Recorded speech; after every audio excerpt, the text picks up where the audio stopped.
tepikeun kalamun ditawarkeun tapaeh kanu kolot ulah urang nu ngora mah beureun mun ditawaran moal wakadaek ieu nu kolot teh.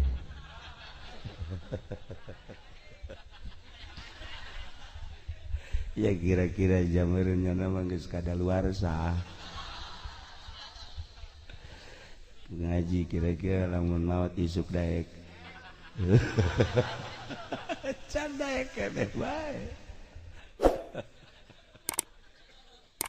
Ya Allah, padahal mah di pangsenang-senangna maot lantaran geus eueuh aktivitas teu kudu digawe, teu kudu tani, bahkan teu kudu salat, teu kudu puasa. Jadi sakumaha tadi cek aspuri atuh geus we idza matabnu adam in qata'a selesai. Mantak nikmat maut eta. Geunaheun prek segala rupa. Prek, jadi tinggal orang menikmati hasil amal urang.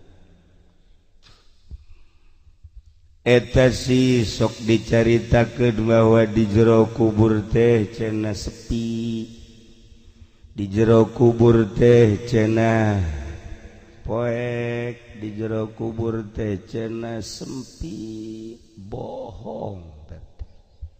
Bohong ternyata di jero kubur teh rame ngeleuwihan ti mall wae di Tangerang rame.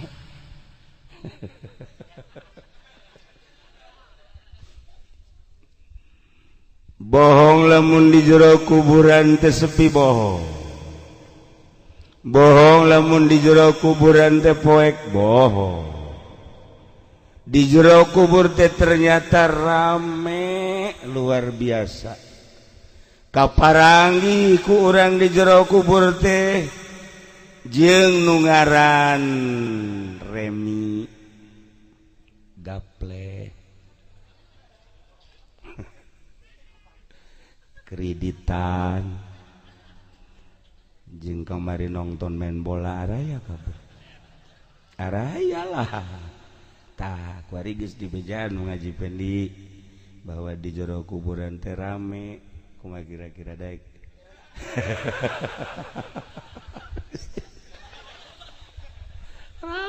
Masya Allah. Lamun urang lembur mah urang lembur nu teu masantren teu ngaji ditawaran maot embung teh wajar lantaran nu bakal ka kubur teh babaturan manehanana nu karitu. Pan ai urang mah mun maot kapanggih jeung kitab jeung salat hajat jeung salat tahajud. Masuk tahajud emang.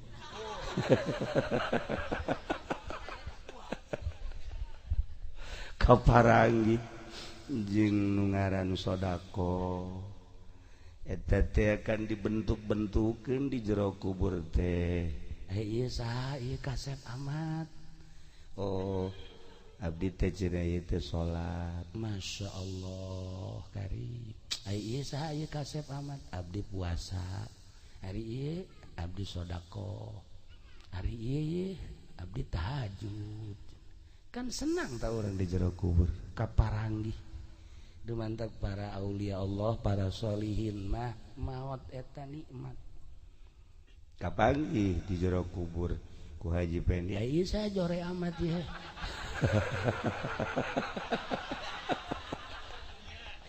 Oh iya abdi mah sok lamun jualan karung dioplos. Iya nu jore iya bohong. Nu iya menipu. Iya nu iya. Tah, ieu mah nyedekeun si Mbak. Araya kabeh. Bakal kaparangi di jero kubur ternyata rame. Masya Allah. Ramekeun jero kubur ku urang supaya orang betah di jero kubur ramekeun ti ayeuna jang batur-batur urang lamun urang datang ka jero kubur tilu nu milu nu dua balik nu hiji makan milu bae amal urang ti mimiti di jero kubur milu ngabarengan urang moal pisah kajen kukumaha terus we ngabarengan nu paling bahaya engke ketika dibahas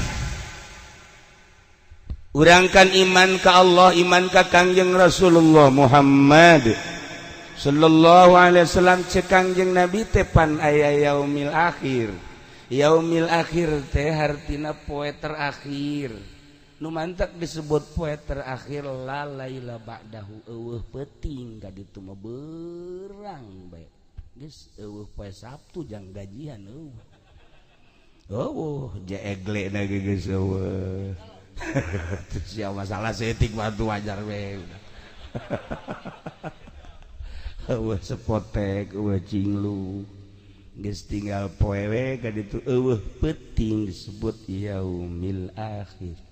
Urang percaya ka Kangjeng, percaya ka yaumil akhir.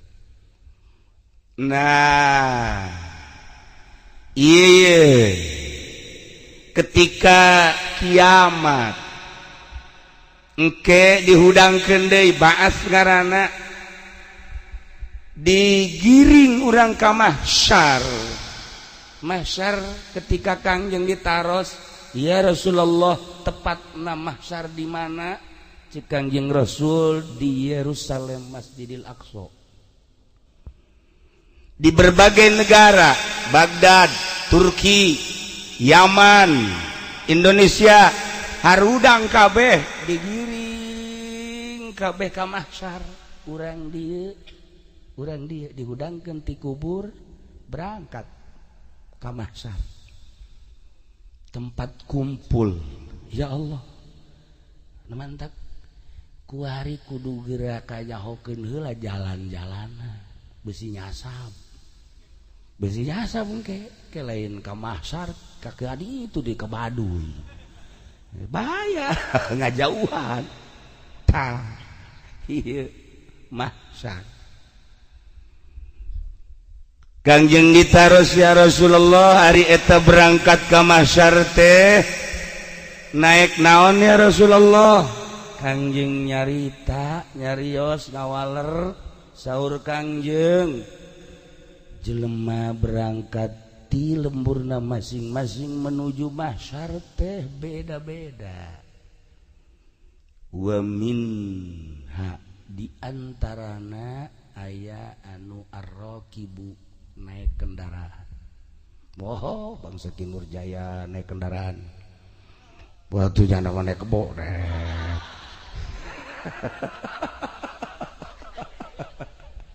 kabeneran kebona meulina kurang beres tengah jalan ngagedep kebona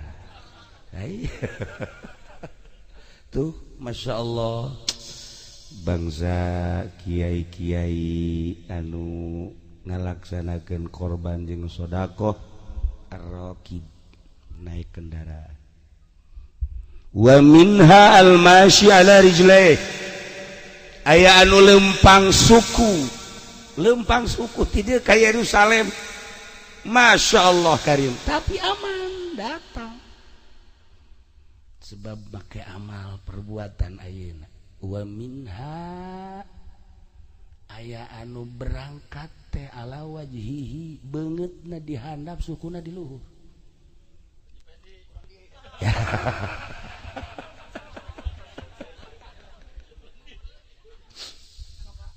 coba bayangkan ke orang suku di luhur banget di handap ya karim Masya Allah renung-renung ku urang ucapan junjunan alam Kangjeng Nabi Muhammad sallallahu alaihi wasallam mumpung urang masih kene aya kesempatan jang tobat ka Gusti Allah urang lamun ngarenungkeun eta Masya Allah moal lila mau teh anu isuk-isuk sehat lohor mau lohor sehat asar maut lamun geus boga amal bagus bahkan geuna. Nah iya ya anu make beungeut tuh ka ditu leumpang teh. Nu paling bahaya wa minha di antara anu leumpang teh deui ala suratil qirodah beungeutna kos monyet. Apa lahirna di ditu belah ditu. Solehan. Alain. Diganti beta begitu ku Gusti Allah jadi monyet. Sanajan di dunia geus jadi haji cara si eta monyet bae. Ustad misalnya tuh monyet bae, pedagang monyet bae. Nah kumaha Kang jeung eta teh bisa diganti jadi monyet? Saha? Wahum az-zunat etala pezina.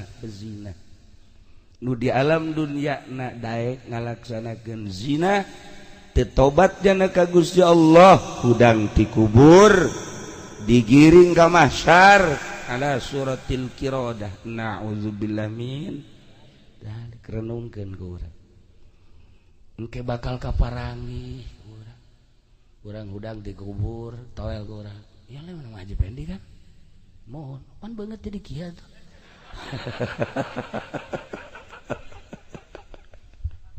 Ayo coba deh kumaha eta bakal lain lalagan.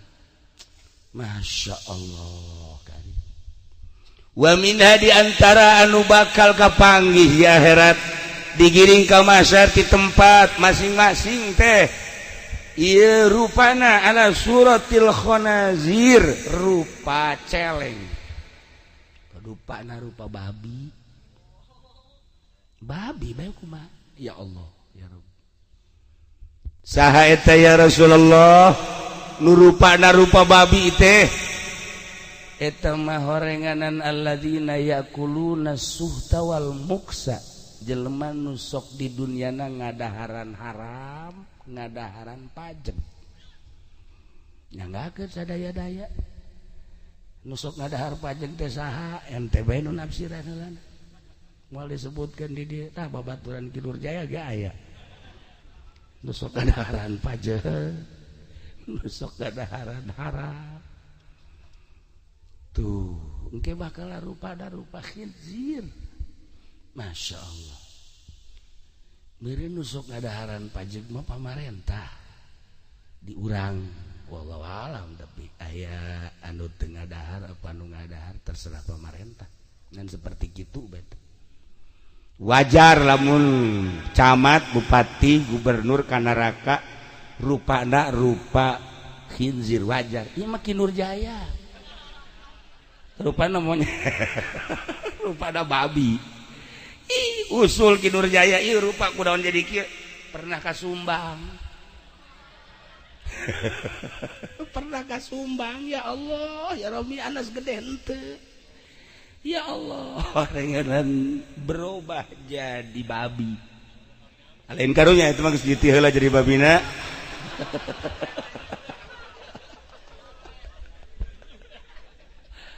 Ya, jangan zakat tilok pan. Nah ieu ulah dirugikeun diri urang ku hal-hal anu sepele. Lantaran kiai teh kapan dibere teh tina pajak.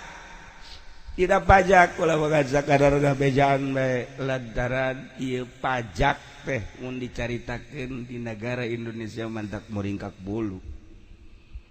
Urang nyaritakeun seputar negara Indonesia, nyaritakeun tentang perpajakan, tentang kitu APBD negara pohara anu tertera di kabupaten sakitu nu henteu dicatat da mah wallahu alam. Ih negara makmur jasa negara urang mah ieu. Negara mantak padengsek-dengsek hayang jadi bupati, hayang jadi gubernur kabelah ditu hayang jadi presiden lantaran di jerona pohara. Keun we urang mah bagian nu teu nyahona bae. Urang mah bagian ngararaji. Sebab lamun urang disuntik dibere nyaho bakal marudah hayang demo bahkan hayang perang. Kiai-kiai anu haju bertekuk lutut Kiai nu teu nyarahun jero-jerona nagara mun nyaho jerona negara bakal ijid ka negara urang neuleuh pamarentah sapatuna herang bajuna bagus dasina ngambay di jerona mah pan meureuneun termasuk jelema ahli neraka nu sabenerna mun nyaho emang kumaha gitu koruptor mun ku urang ditataan hiji-hiji Masya Allah di Indonesia nyana cek nyana teh so amat emang sekali-sekali aing osok so di hareupeun sia wajar nyaho jasa salah kuda apa nyaho jasa coba nyaho jasa seputar jelema anu mantan-mantan negarawan nu kuari ngararaji aya mantan Polda, Kapolda dan lain-lain sebagainya nyaritakeun keberadaan negara. Memeh kitu ge geus nyaho ieu. Tah, badak heran kalau mah Ki Nurjaya masih kene daek ka pendopo gitu tah heran ja. Maca sholawat di mana horeng. Aduh Gusti Allah, doa urang-urang bae. Negara teh urang sebenarnya santri ya ibu-ibu anu teu nyaho naon eta penegara namun geus eueuh ibu-ibu nu lalugu santri-santri ustad di negara bakal kumaha meureun tah geus kajenta mah negara mah ieu tah digiring ka masyar pikiran ku urang pikiran tak kurang rupa monyet aya anu rupana rupa babi aya anu rupa kadal aya anu rupa teh rupa buaya mah loba meureun nya ya ieu mangsa buaya darat mah lulu ja Gusti Allah doaku nah renungkeun ku urang Gusti bakal seperti eta ngahijilah di mahsyar ngahiji di mahsyar tidinya aya jembatan menuju surga lewat neraka jahannam ngaranna Shiratal Mustaqim ayat 3 posna wakila ayat 7 posna nanjak 1000 tahun turun 1000 tahun ke nanjak deui 1000 tahun turun deui 1000 tahun kaji pendi mah barang nanjak ka keselan ngagujubar ti heula kesal cek jana aing mah harapan datang ka ditu ya Allah ya Rabb tah timbang amal heula mizan wa nad'ul mawazinal qista Allah nyieun timbangan timbang amal santri mah pokona mah timbang salat plek puasa plek bagsa ngaji plek guys nasihat eueuh sorga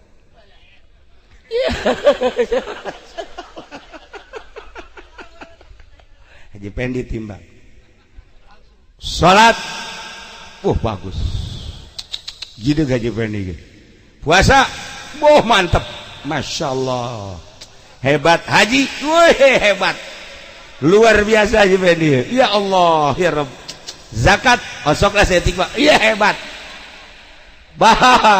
pas dibohong aya setik bohong oplos aya ngajengkit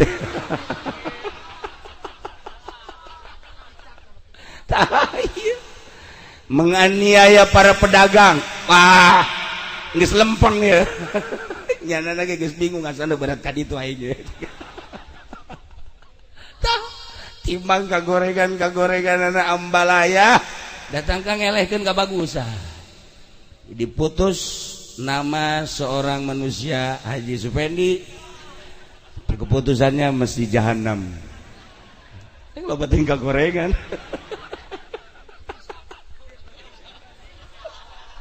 seperti eta lah ikan keur ngagambarkeun timbangan kumaha mun kafir makan eueuh tama mukmin mah bagus goreng geus mun bagus ka dieu mun goreng ka dieu kafir makan eueuh kabagusanana tapi tetep we ditimbang ngan ditimbangna sakaligus kafir mah ditimbang sekaligus tur diurut per provinsi atau per negara bahkan wakil per umat dihijikan sekaligus lantaran bagusan anak dihijikan sekaligus seluruh kafir Protestan, Kristen, Katolik, Hindu, Konghucu dan lain sebagainya dihijikan blak goreng kabeh sebabnya nama imanan langsung dari neraka abadal abidin wa amadal amidin harapan bakal dicabut deh ini saya terus taman digodok dibelem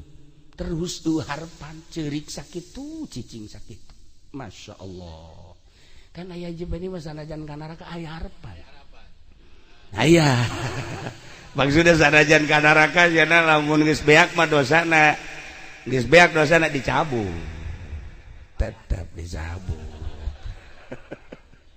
nungguan seepna dosa gitulah gambaran yaumil akhir ke terakhir sekali jelema nu ka sorga aya anu sakilat ka sorga plek plek plek sakicep aya anu kosmanu ka sorga teh aya nu kos kuda aya nu lumpat aya nu lempang aya nu habuan ngesod tapi datang ke sorga aya nu tadi teh naik ke harapan golepa turun golepa tah lain gede mikir sih atuh